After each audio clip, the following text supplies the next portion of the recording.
என் மனசுல உள்ள பாரமே குறைஞ்சிருச்சு. எங்க மனைவியார் ஒரு இந்த கிரைண்டர் வந்தது இல்லையா, கிரைண்டர் முதல்ல வந்தது, பெருசாக இருக்கும். அந்த குழவி கல் வந்து இவ்வளோ பெருசாக இருக்கும், டடங் டடங் டடங் டடங்னு ஆடும், ரொம்ப ஹெவியாக இருக்கும். அந்த அந்த குழவி கல்லை தூக்கி கழுவுறதே கஷ்டம். அவ்வளவு பெண்களுடைய பலத்தை சோதிக்கிறதுக்காகவே அவ்வளவு பெரிய குழவி கல் போட்டான். அதை வாங்கி கொடுங்கன்னா எத்தனை நாள் தான் நான் உரல்லையே ஆட்டுறது அப்படின்னா, சரி சரி நம்ம சம்பாதிக்கிறதெல்லாம் சம்சாரத்துக்காகத்தானே. சம்சாரத்தை சம்பாதித்தது தப்பே ஒழிய சம்பாதிக்கிறதெல்லாம் சம்சாரத்துக்கு தானே அப்படின்னு அதை வாங்கி கொடுத்துட்டேன். ஒரு 2 வருஷம் கழிச்சு மனுஷன் என்ன பண்ணா, அறிவை உபயோகப்படுத்தி குழவிக்கல்லை சின்னதாக்கி அந்த கிரைண்டரையும் சின்னதாக்கி அப்படியே கவுக்குற மாதிரி, அதாவது வலிச்சு எடுக்காமல் அதுக்கு என்ன சொன்னாங்க, டில்ட்டிங் கிரைண்டர் அப்படின்னா. டில்ட்டிங் கிரைண்டர் அப்படின்னா அதாவது அது அந்த குழவிகளெல்லாம் எடுத்து கழுவுறதெல்லாம் கஷ்டமாமா. அந்த மாவுலாம் பயங்கர கடினமாக இருக்கும் இல்லையா, அதனால அதை வந்து வலிச்சு எடுக்கிறது கஷ்டமாமா. அதனால அதுக்கு அப்படியே கவுத்தா அதனால அதையும் வாங்கி கொடுத்தேன். பாருங்க, அப்படியே கவுத்தா கிரைண்டர் வாங்கி கொடுத்தேன். அதுக்கு பேர் டில்ட்டிங் கிரைண்டர்னாங்க. அதுக்கப்புறம் இன்னொன்று மாடல் வந்தது, அது என்னதுமா, என்னப்பா, டேபிள் டாப் அப்படின்னு ஏதோ ஒன்று வந்தது, அதை வாங்கணும். இப்போ பெரியோர்களே, அம்மாப்பேட்டையில் இருக்கக்கூடிய அருமை ஆன்மீக பெருமக்களே, எங்கள் வீட்டில் 3 கிரைண்டர் இருக்கு. தினம் சாயங்காலம் கோயிலுக்கு வரையில 15 ரூபாய்க்கு மாவு கடையில் வாங்கிட்டு வரேன். அது அப்படியே 3 இருக்குது சார், வாங்கிட்டு வந்துருங்கன்னா வாங்கிட்டு வந்துரு. இதெல்லாம் எது அப்படின்னு சொன்னா, இந்த உடம்பை சௌகரியமா வச்சுக்கணும். இந்த உடம்பை சௌகரியமா வச்சுக்கிறதுக்கு முயற்சி பண்றோமே ஒழிய மனசை சௌகரியமா வச்சுக்கிறதுக்கு என்ன செய்யறோம்? மனசை எப்படி சௌகரியமா வச்சுக்கலாம்? நல்ல இலக்கியங்களை வாசிப்பது, இது மாதிரி நல்ல கூட்டங்களை வந்து கேட்பது, நல்ல ஆன்மீக பெருமக்களோடு கலந்துரையாடுவது. சத் சங்கம் பாருங்க, நம்ம இந்து மதத்தில் சத் சங்கம் அப்படின்னா, சத் சங்கம்னா என்ன? நல்லாரோடு இணங்கி இருப்பது. ஔவையார் பாணியில சொன்னா சத் சங்கத்துக்கு என்ன டெஃபினிஷன்? நல்லாரோடு இணங்கி இருப்பது. நல்லாராக இருக்கக்கூடிய சபையில நல்ல வார்த்தை தானே வரும், மோசமான வார்த்தை வராது இல்லையா? அப்ப சத் சங்கத்தினுடைய நோக்கமே இனிமையான வார்த்தைகள் தான். அப்ப அந்த சத் சங்கத்துக்கு போறது, நல்ல திருக்கோயிலுக்கு போய் வழிபாடு செய்வது, நல்ல நண்பர்களோடு நல்ல திரைப்படங்களை பார்ப்பது, நல்ல திரைப்படங்கள் பார்ப்பது, இதெல்லாம் மனசை சௌகரியமா வச்சுக்கிறதுக்கு, மனசை சௌக்கியமா வச்சுக்கிறதுக்கு. நம்ம உடம்பு சௌக்கியமா வச்சுக்கணும், உடம்பு சௌகரியமா வச்சுக்கணும், கார்ல போகணும், ஏசி போட்டுக்கணும், மனசு சௌகரியமா வச்சுக்கணும்ல. நம்மள எத்தனை பேர் அதுக்கு முயற்சி பண்றோம்? இன்னைக்கு செய்தியா எழுதி வச்சுக்கோங்க, மனம் சௌக்கியம் இருந்தால்தான், மனம் சௌகரியமா இருந்தால்தான் நல்ல இனிமையான வார்த்தைகளை பேச முடியும். என் மனசுக்குள்ள அசௌகரியம் இருந்ததுன்னா, என் மனசுக்குள்ள சௌக்கியம் இல்லைன்னா, யாராவது வந்து அண்ணே வணக்கம், வணக்கம் தானையா சொன்னேன், உன்ட கேட்டனா வணக்கம் கேட்டனா, போடா நானே பொசுங்கி போய் கிடக்குறேன், அவன் அப்போவாது போய் தொலைகிறானா? என்னண்ணே உங்களுக்கு என்னண்ணே அவ்வளவு கஷ்டம், செத்து போடா. ஏன் அந்த வார்த்தைகள் அசிங்கமா துஷ்டத்தனமா வருதுன்னா, என் மனசுக்குள்ள ஏதோ ஒரு துன்பம் என்னை போட்டு கொடையுது, என் மனசுக்குள்ள ஏதோ ஒரு வேதனை கிடந்து என்னை கொடையுது, மனம் அசௌகரியமா இருக்குது. எங்க ரசிக பெருமக்கள்லாம் எங்களை என்ன பாடுபடுத்துவான் தெரியுமா?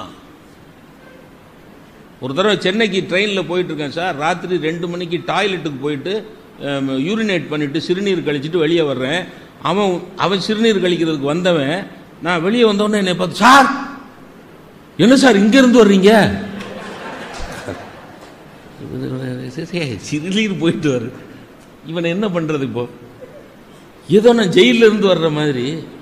இல்லை சார் இங்க இருந்து வர்றீங்க. நான் ஒருத்தன், இன்னொருத்தன் தென்காசியில் ட்ரெயின் ஏறி ராஜபாளையத்தில் நல்லா தூங்கிட்டேன்.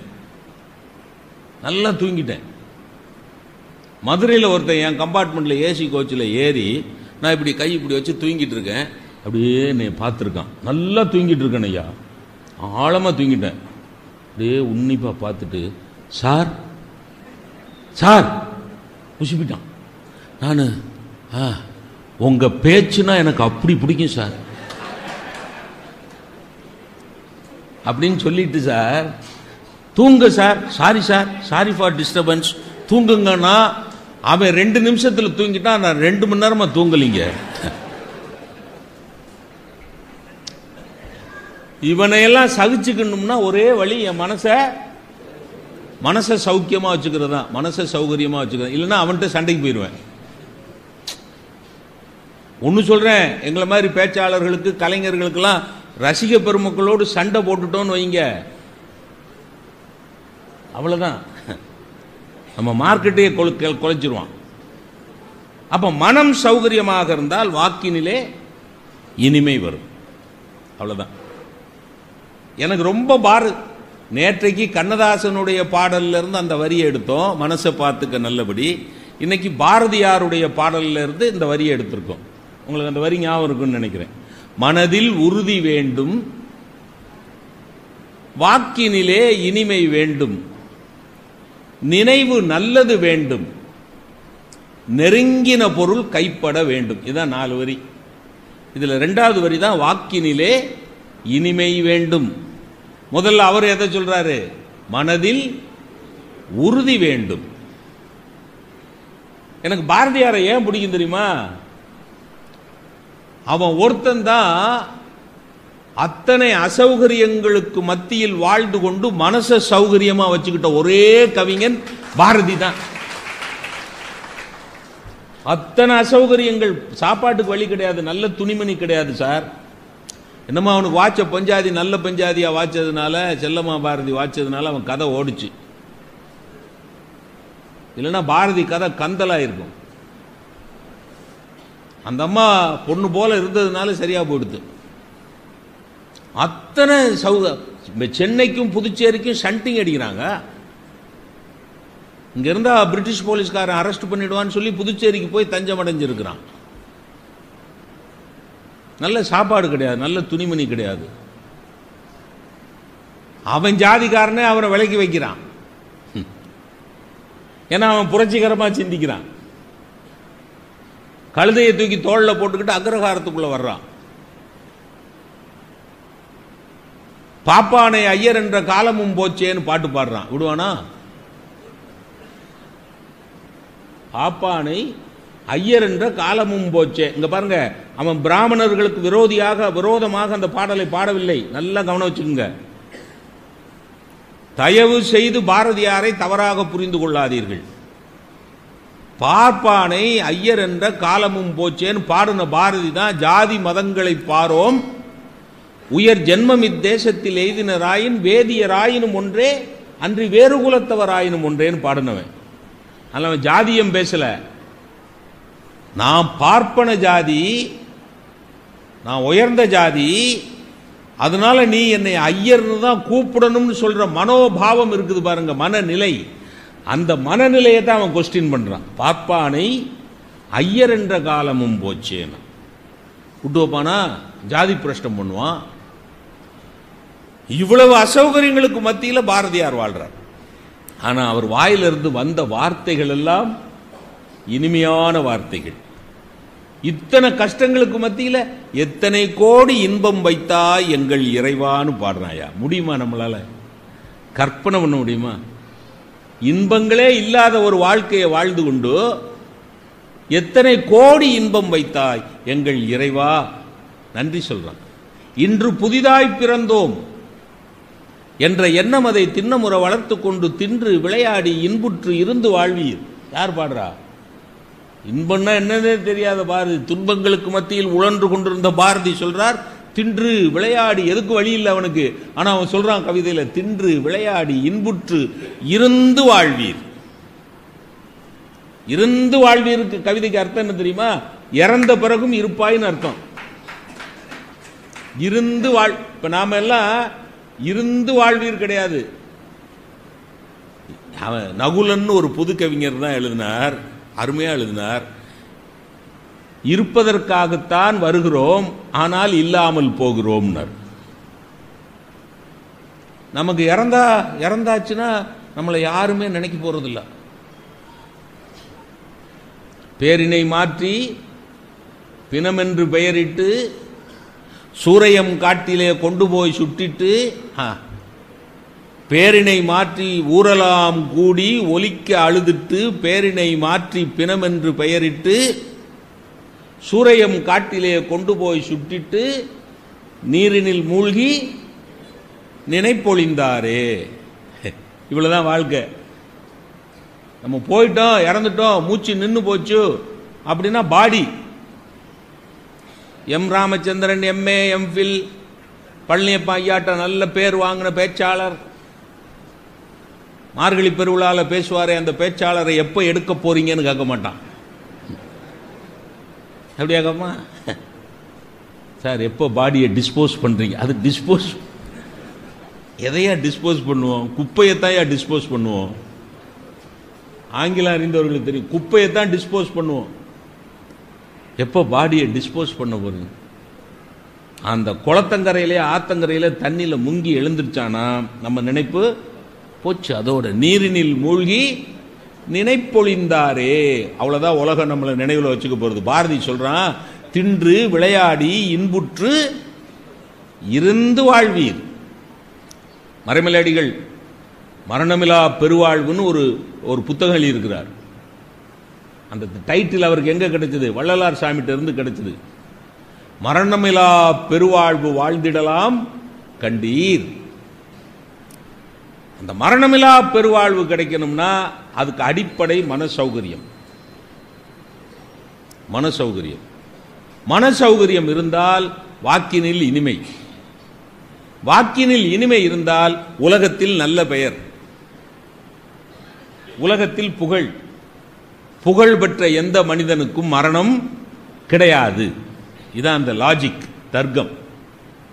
அதனாலதான் எனக்கு பாரதியாரை ரொம்ப பிடிக்கும்.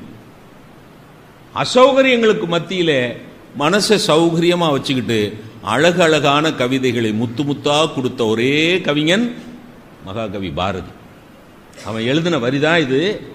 மனதில் உறுதி வேண்டும், வாக்கினிலே இனிமை வேண்டும், நினைவு நல்லது வேண்டும், நெருங்கின பொருள் கைப்பட வேண்டும். கடைசி வரியை மட்டும் எடுத்துக்குங்க. நெருங்கின பொருள் கைப்பட வேண்டும்.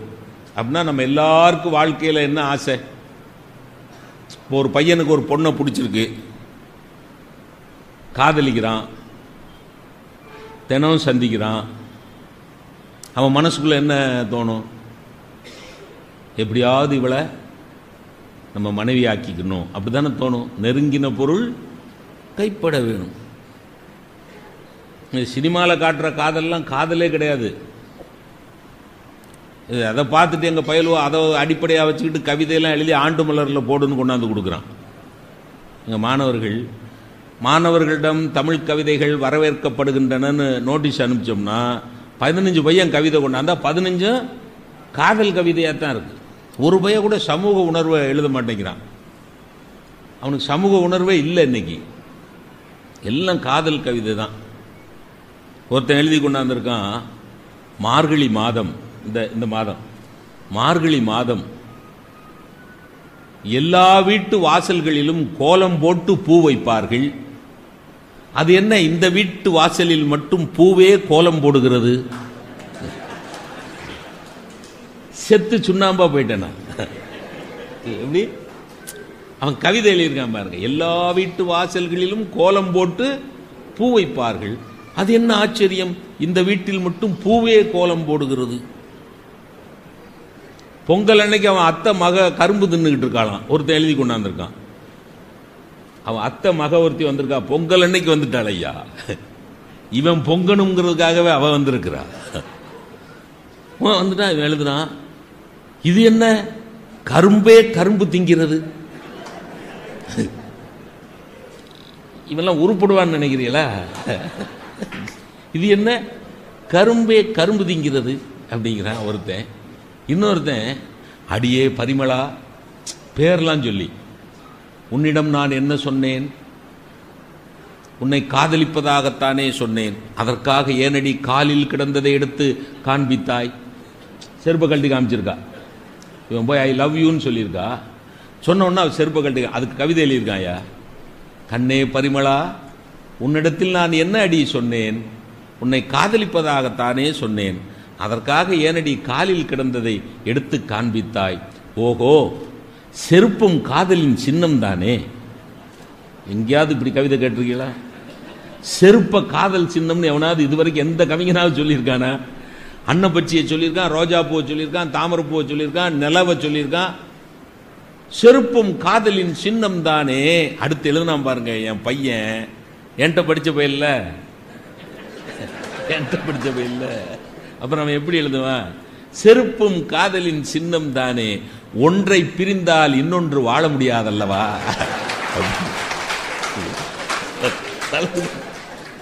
வலது கால் செருப்பு போச்சுன்னா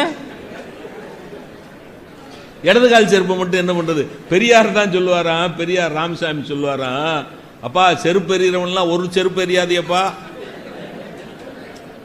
எரிகிறவன் ஜோடி ஜோடியா எரி, அப்பதான் நான் ஏதாவது அதை வச்சு காசு பண்ணலாம் பாரான். ஒத்த செருப்பை தூக்கி எறிஞ்சானா வலது கால் செருப்பா சேர்த்து வச்சு என்ன ஒண்ணு? அவர் அந்த அந்த அந்த அவர் அவர் அவர் அந்த அவஸ்தைக்கு மத்தியிலையும் அவரு மனசு சௌகரியமா வச்சிருக்காரு பாருங்க. அதெல்லாம் சிந்திக்கணும் சார். பெரியவங்க பெரியவங்க நாஸ்திகம் பேசுறவங்க எல்லாம் அயோக்கியர்கள் இல்லைங்க. அவங்களுடைய நோக்கமும் சமூகம் தானே. ஆஸ்திகம் ஒரு பக்கம் சமூகத்தை கன்சிடர் பண்றது, சமூகத்தை கருதி வாழ்கிறது என்றால், நாஸ்திகம் ஒரு பக்கம் சமூகத்தை கருதி, ஆஸ்திகத்தையும் நாஸ்திகத்தையும் வைத்துக் கொண்டு வயிறு வளர்ப்பது தான் தப்பு. காதலிக்கிற பையன் என்ன நினைப்பான்? இந்த பொண்ணையே கல்யாணம் பண்ணிக்கணும்னு நினைப்பான். ஒரு இன்டர்வியூக்கு போற பையன் என்ன நினைச்சுக்கிட்டே போவான்? இந்த வேலை நமக்கு கிடைக்கணும்னு நினைப்பான். அப்படித்தானே? ஒரு இன்டர்வியூக்கு போற பையன் இந்த வேலை எனக்கு கிடைக்க கூடாதுன்னா போவான். நல்ல கேள்வி கேட்கணும், நான் பதில் சொல்லணும். அதுல கேட்பான் சில சமயம், எஸ் டேக் யுவர் சீட், உட்கார்ந்துருவோம். 3 பேர் உட்கார்ந்துருப்போம். வாட் இஸ் யுவர் நேம் அப்படிமா. அப்ளிகேஷனை முன்னாடி வச்சிருப்பான். அப்ளிகேஷன்ல முதல் காலமே என்னது? நேம். எம் ராமச்சந்திரன் அப்படின்னு எழுதியிருக்கோம். இவன் இன்டர்வியூ பண்ற முதல் கேள்வி வாட் இஸ் யுவர் நேம். அவன் என்ன பதில் சொல்றது? My name is written in the application சொல்றது. அப்படி சொன்னா வேலை கிடைக்குமா? ஆனா அவன் சொல்றது ரைட்டா தப்பா? என் பேர் அப்ளிகேஷன்ல எழுதியிருக்கியான்னு சொன்னா தப்பா ரைட்டா? ரைட்டு. ஆனா இன்டர்வியூல சொன்னா தப்பு. ஆன்சர் ரைட்டு, ஆனா இன்டர்வியூல சொன்னா தப்பு. இன்டர்வியூல sir my name is M Ramachandran sir, what is the expansion of M sir, my daddy's name is Murugesan sir, so I am M Ramachandran sir. Oh it's good. நீங்க வர்ற வழியில படிக்கட்டில் ஏறித்தானே வந்தீங்க? ஆமா சார். எத்தனை படிக்கட்டுன்னு சொல்ல முடியுமா? உனக்கு லூஸ் ஆயா?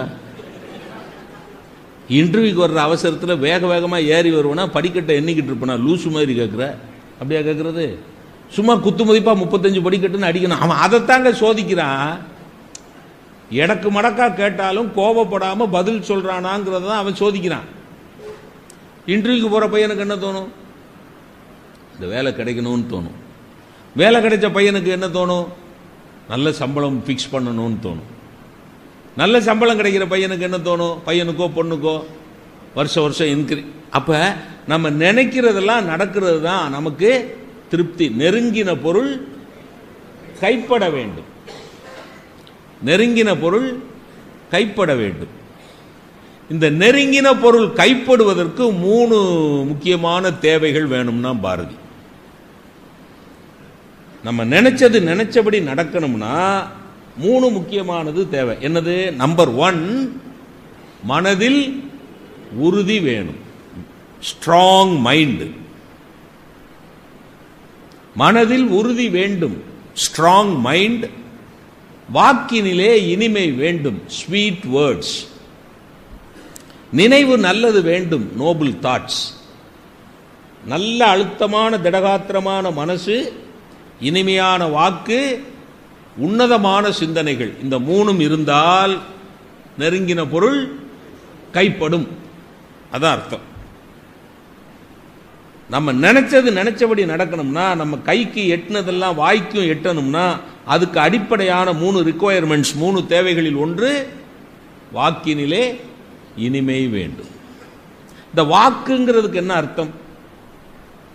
வாக்கு அப்படின்னா தமிழ்ல ஒரே சொல்லுக்கு பல அர்த்தங்கள் வரும். வாக்கு, அரசியல்வாதி கேட்கிறான்ல, மறந்து விடாதீர்கள், மறந்தும் இருந்து விடாதீர்கள், அருவாமன சின்னத்திலேயே போடுமாறு கேட்டு. ஒரு எங்கள் ஊரில் ஒரு எலெக்ஷனில் முன்னாடி 30-40 சுயேட்சைக்கெலாம் 30-40 சின்னம் கொடுப்பாங்க. அது முன்னாடி நான் காலேஜ் ப்ரொஃபஸராக இருக்கையில் என்னையெல்லாம் ஒவ்வொரு எலெக்ஷன்லையும் ப்ரிசைடிங் ஆஃபீஸராக போட்டுருவான். ப்ரிசைடிங் ஆஃபீஸர்னால் எங்களுக்கு ஷூட்டிங், போலீஸ்காரனை விட்டு சுடு அப்படின்னு சொல்கிறதுக்கெலாம் அதிகாரம் உண்டு. நான் போயிட்டேன், முந்தின நாள் ராத்திரியே வந்துடணும்னு கலெக்டர் சொல்லிவிடுவார். முந்தின நாள் ராத்திரியே போயிடுவோம்.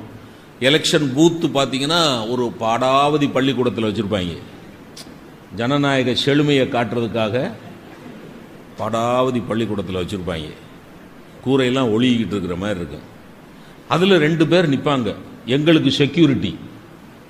அவங்க கையில் நல்ல பெரிய கம்பு வச்சுருப்பாங்க. எதுக்கு? அவங்க தடுமாறி விழுந்துடாம ஊனிக்கிறதுக்கு. அவங்க தான் நமக்கு செக்யூரிட்டி. எக்ஸ் சர்வீஸ் மேன், பழைய ராணுவ வீரர்களை நிறுத்திருப்பாங்க. சின்னம் பார்த்தீங்கன்னா அப்போல்லாம் இந்த இப்படி குத்துறது. இப்போ இவிஎம் கிடையாது, இப்போ தானே இவிஎம். இவிஎம்னா எலக்ட்ரானிக் ஓட்டிங் மெஷின்.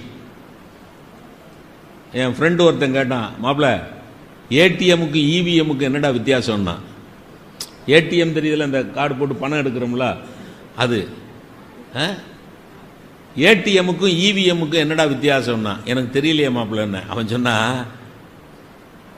பட்டனை தட்டுன பிறகு பணம் வந்ததுன்னா அது ஏடிஎம், பணம் வந்த பிறகு பட்டனை தட்டினோம்னா அது இவிஎம்னா.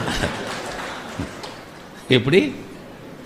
பணம் வந்த பிறகு பட்டனை தட்டினோம்னா அதுக்கு பேர் இவிஎம். அந்த இவிஎம்லாம் இப்போ கிடையாது. பெரிய பத்தமட பாய் மாதிரி ஓட்டிங் அந்த வாக்கு சீட்டு இருக்கும்.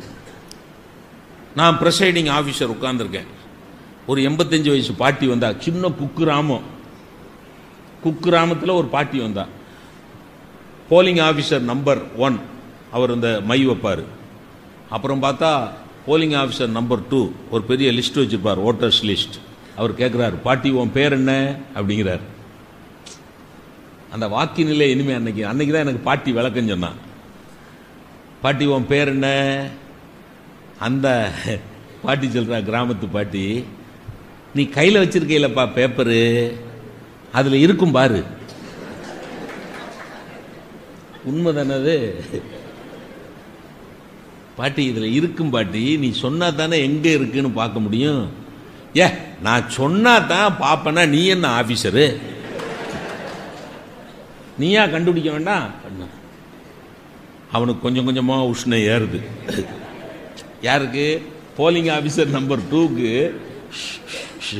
அப்போ நான் தான் பக்கத்தில் போய், வாக்கினிலே இனிமை வேண்டும், கிளவிய கோவப்பட்டு கத்திராதடா, சிக்கலாயிரும்டா. சரி சார், சரி சார், மேனேஜ் பண்ணுறேன் சார். உன் வீட்டுக்காரர் பேரையா சொல்லு. சே,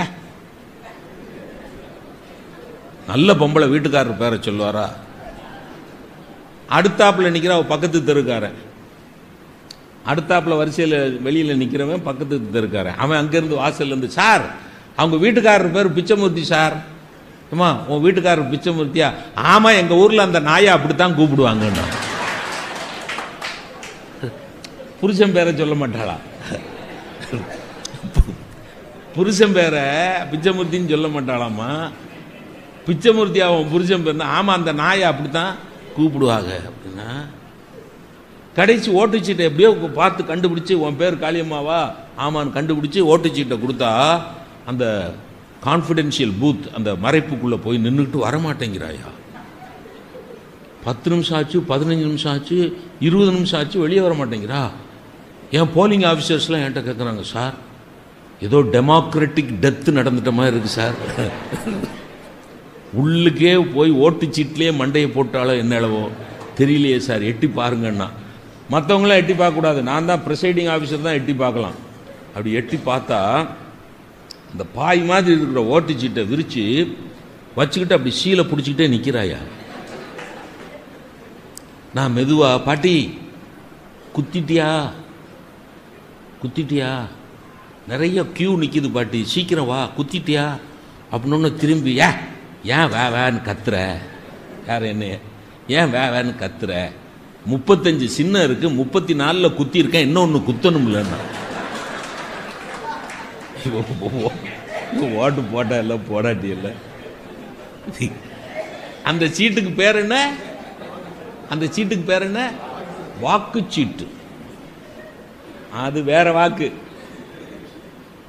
எனக்கே வாக்களியுங்கள்னா எங்க வீட்டுக்கு பக்கத்து வீட்டு பாட்டி கேட்டா, அவனை கண்ணாடி போட்டு இப்படி பார்த்துட்டு, எனக்கே ஓட்டு போடு பாட்டி, எனக்கே வாக்களிக்கணும் பாட்டு. அப்படி பார்த்துட்டு அவர் வாக்கியம் சொன்னா, ஏப்பா கை கால் நல்லா தானப்பா இருக்கு, உழைச்சி சாப்பிடலாம்ல. இவ்வளவு பெரிய தத்துவம் சார், எவ்வளவு பெரிய ஜனநாயக தத்துவத்தை ஒரு கிழவி, படிப்பறிவு இல்லாத கிழவி அப்படி போற போக்கில் அடிச்சு விட்டு போற. கை கால் நல்லா தானடா இருக்கு, உழைச்சி சாப்பிடலாம்னு என்ன அர்த்தம்? வாக்குச்சீட்டை வாங்கிட்டு ஓட்டு வாங்கி ஜெயிச்சு எம்பியா எம்எல்ஏயா போற எவனும் உழைக்கிறது இல்லைன்னு அர்த்தம். அதான் கிழவி சொல்றான். அது ஒரு வாக்கு. இன்னொன்னு, நான் வாக்கு கொடுத்துட்டேன், அப்பா சொல்றாரு, நான் வாக்கு கொடுத்துட்டேன், என் தங்கச்சி பொண்ணை தான் நீ கட்டிக்கணும். அவன் மவன், யாரை கேட்டு வாக்கு கொடுத்தீங்க, உன்னை கேட்கணும்னு அவசியம் இல்லை. உன்னை அவன், உங்க தங்கச்சி பொண்ணை கட்டணும்னு எனக்கும் அவசியம் இல்லை. அப்ப வீட்டை விட்டு வெளியே போ. உன்னை அவன் சொத்தை எழுதி கொடு, எல்லாம் நான் சம்பாதிச்சது. இவர், நான் வாக்கு கொடுத்துட்டேன், அது ஒரு வாக்கு. அதெல்லாம் இந்த லிஸ்ட்ல வராது. இது என்னன்னா, நம் வாயிலிருந்து வரக்கூடிய வார்த்தைகளுக்கு ஒரு அர்த்தத்தை கொடுக்கிற போது, அர்த்தமில்லாத வார்த்தைகளை நிறைய நேரம் பேசுறோம், அது ஞாபகம் வச்சுங்க, அது வாக்காகாது. நாம அர்த்தமில்லாம பேசுற வார்த்தைகள் வாக்கு ஆகாது. எப்பொழுது நம்முடைய வார்த்தைகளுக்குள்ளே ஒரு அர்த்தம் சேர்கிறதோ அப்ப அது வாக்கு. அந்த வாக்கை தான் இனிமையா இருக்கணும்னார் பாரதி. பைத்தியக்காரன் கூட பேசிக்கிட்டே தானங்க இருக்கான். ரோட்ல பார்த்துருக்கீங்களா எத்தனை பைத்தியக்காரங்க?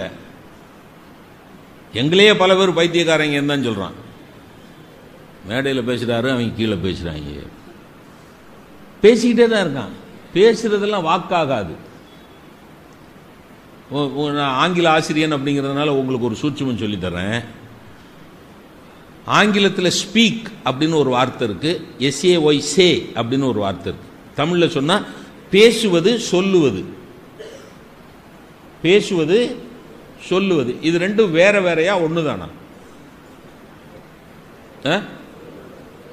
சார்? ஒண்ணுதானா வேற வேறையா சார்? வேற வேற தானம்மா.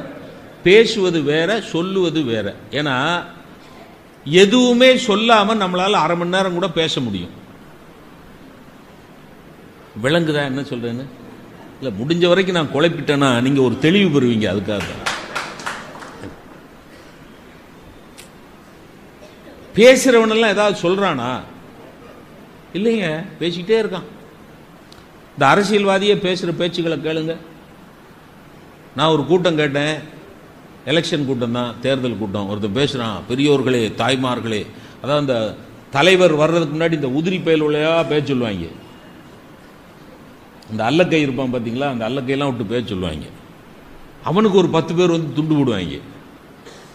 33வது வட்டம் காரியமாய் அப்படிமா. அவன் ஏறி நின்றுக்கிட்டு, பெரியோர்களே தாய்மார்களே, நல்ல கவனிங்க, இப்பொழுது நான் இந்த தேர்தல் பிரச்சார கூட்டத்துக்கு வந்ததை நினைத்து மிகவும் பெருமையாக இந்த மேடையில் நிற்கிற இந்த நேரத்தில் இந்த இந்திய திருநாட்டை அலக்களித்துக் கொண்டிருக்கிற ஒரு மிகப்பெரிய பிரச்சனையை உங்களிடத்திலே சொல்லிவிட்டு போகலாம் என்கிற மிகப்பெரிய நோக்கத்தோடு இந்த மேடையில் ஏறினேன். அந்த என்ன விஷயம் இந்த நாட்டை அலக்களித்துக் கொண்டிருக்கிறது என்பதை நீங்கள் அறிய வேண்டும் என்கிற ஆசை உங்களுக்குள்ளே இருக்கிறது என்பதை நான் அறிகிற காரணத்தினாலே அது என்ன விஷயம் என்பதை சொல்லாமல் இந்த மேடையை விட்டு இறங்க மாட்டேன் என்கிற உத்தரவாதத்தை, உறுதிப்பாட்டை உங்களுக்கு கொடுக்கிற இந்த தருணத்திலே தான் என் பெற்றெடுத்த தாயை சிந்தித்து பார்க்கிறேன்.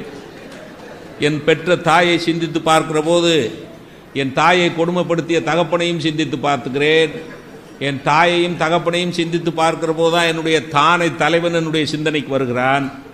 ஆகவே அந்த விஷயம் என்ன என்று நீங்கள் தெரிந்து கொள்ள வேண்டும் என்பதை நீங்கள் உறுதியாக இருக்கிறீர்கள் என்று கருதுகிற இந்த நேரத்திலே தான் நான் அந்த விஷயத்தை சொல்லாமல் இந்த மேடை விட்டு இறங்க மாட்டேன் என்று சொல்லக்கூடிய இந்த கர்ணத்திலே சிந்தித்து பார்க்கிற போது என்ன சொல்ல வந்தேன் என்பதை சொல்ல கருதுகிற இந்த நேரத்திலே நான் என்னுடைய தாயையும் தந்தையும் வணங்கிவிட்டு சொல்ல கருதுகிற இந்த நேரம் நான் பக்கத்தில் இருக்கவன் சொன்னா, அண்ணே என்னன்னே சொல்ல நினைக்கிறீங்க?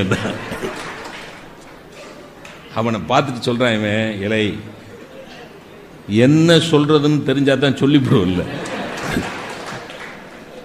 என்ன சொல்றதுன்னு தெரிஞ்சா சொல்லிவிடுவோம்ல, தெரியாம தானே சுத்திக்கிட்டே வர்றேன். சரி, இப்ப இந்த பையன் பேசினானா இல்லையா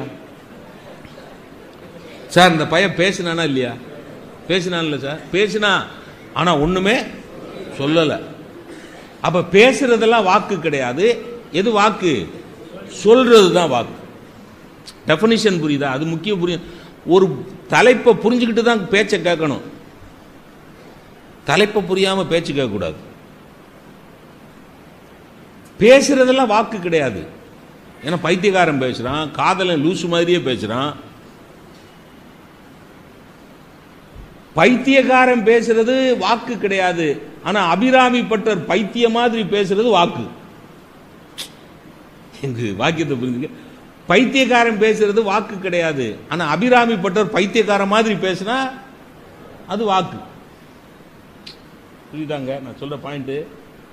அப்ப வாக்கு என்பது வாயிலிருந்து வரக்கூடிய வார்த்தைகளுக்கு ஒரு அர்த்தம் கொடுப்பது. சில பெண்கள் டெலிபோன்ல பேசுறத பார்த்துருக்கீங்களா? பேசிக்கிட்டே இருப்பாங்க சார், என்ன பேசுவாங்கன்னே தெரியாது. ஹலோ, சொல்லுங்க மன்னி, மன்னி சொல்லுங்க. அப்படியா, அண்ணா வந்துட்டாரா? வந்துட்டார். போன வாரம் ஆஃபீஸுக்கு போக மாட்டேன்னு அடம் பிடிச்சிட்டு இருந்தாரு, இந்த வாரம் போனாரா? போனார். ஒரு அரை மணி நேரம் பேசுவார் சார். ஒரு வீட்டில், என் நண்பர் வீட்டில் ஃபோன் அடிச்சதுன்னா அந்த அம்மா தான், அந்த என் நண்பரோட மனைவி தான் ஓடி போய் ரிசீவர் எடுப்பாங்க. அப்போ லேண்ட்லைன் மட்டும்தான், செல்ஃபோன் கிடையாது. ஃபோன் அடிச்சதுன்னா என்ன வேலையாக இருந்தாலும் சரி விட்டுட்டு ஓடி போய் அவங்க தான் ரிசீவ் எடுப்பாங்க. அவனுக்கு ஃபோன் வந்தாலும் அவங்க தான் முதல் போய் எடுப்பாங்க. Hello hello. அவனுக்கு ஃபோன் வந்தாலும் அந்த அந்த ஆள்கிட்ட 10 நிமிஷம் இவங்க பேசுவாங்க. இப்போ எனக்கு ஃபோன் வந்து என் மனைவி பேசினானுங்க, சொல்லுங்க சார், ஐயா இருக்காங்களா? ஐயா இருக்காங்க சார், இத்தனாம் தேதி ஒரு நிகழ்ச்சி. சொல்லுங்க சார், என்கிட்ட சொல்லுங்க சார் அப்படின்னு இவ 15 நிமிஷம் பேசிட்டு இருந்தானா அவன் நொந்து போவான்ல. புரியுதா? என்கிட்ட சடார்னு கொடுக்கணும்ல. அந்த அம்மா அப்படிதான் ஓடி ஓடி போய் எடுக்கும். ஆனால் எந்த காலாக இருந்தாலும் 20 நிமிஷத்துக்கு குறையாம பேசும். அது அந்த அம்மாவுக்கு வந்த காலாக இருந்தாலும் சரி, வீட்டுக்காரருக்கு வந்த காலாக இருந்தாலும் சரி, வீட்டில் யாருக்கு வந்த காலாக இருந்தாலும் சரி, அந்த அம்மா எடுத்து 20 நிமிஷம் பேசும். ஒரு நாள் டக்குன்னு எடுத்துட்டு 10 நிமிஷத்தில் வச்சிருச்சு. புருஷங்காரன் அதிர்ந்து போய், கண்ணே என்னம்மா பொதுவாக 20 நிமிஷம் பேசுவ, 10 நிமிஷத்தில் வச்சுட்ட அப்படின்னு. அது ராங் காலுங்க, நம்ம வீட்டுக்கே இல்லை அந்த காலு, அதை 10 நிமிஷம் பேசியிருக்காள். ஐயா, இவ பேசுறதெல்லாம் வாக்கு ஆகுமா? அப்ப பேசுவது வாக்கு அல்ல, சொல்லுவதுதான் வாக்கு.